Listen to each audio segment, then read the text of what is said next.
First thing is, nobody told me that I couldn't. As a young girl, my mom and dad, my dad was in the military, and their only requirement was that I do my best. So whatever I decided I wanted to do and who I wanted to be, that was the only requirement. And they never told me that I couldn't do anything that I wanted to do.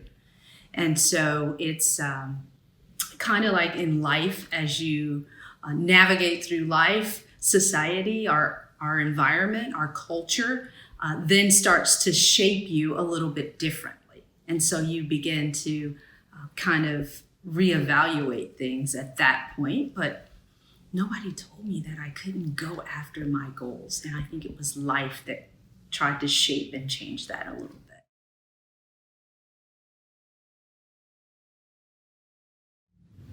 Yeah, I think women are uniquely positioned to influence the workplace based on our natural tendencies. One, we're nurturers. We are typically nurturers, and we like to collaborate. So we're less transactional. We want to understand and we want to make sure that everything's weaved in together. Where that can sometimes trip us up, though, is we may feel like we need buy-in from everybody, and we have this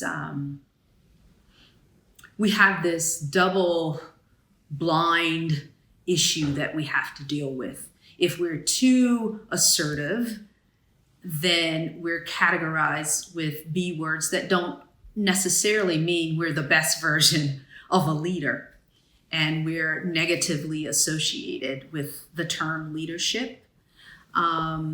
And then if we're too soft, then we're pushed over and we're not taken seriously. But I do believe that naturally we are collaborators and we think through things.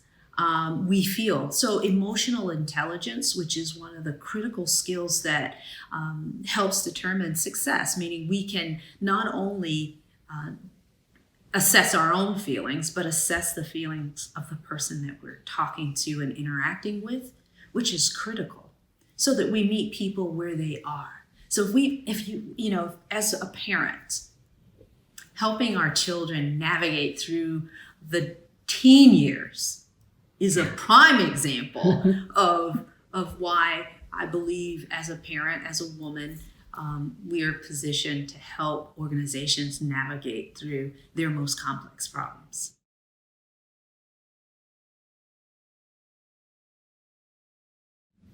Always remain curious and never lead with emotions, but understand your emotions. Because great emotions can drive great change. We're only limited by the number of solutions that we are able to create for ourselves. And so rather than thinking everything's a big problem, in the military, I used to say that when we had a problem, this is our opportunity to excel. And that's probably why I'm so passionate about us being curious.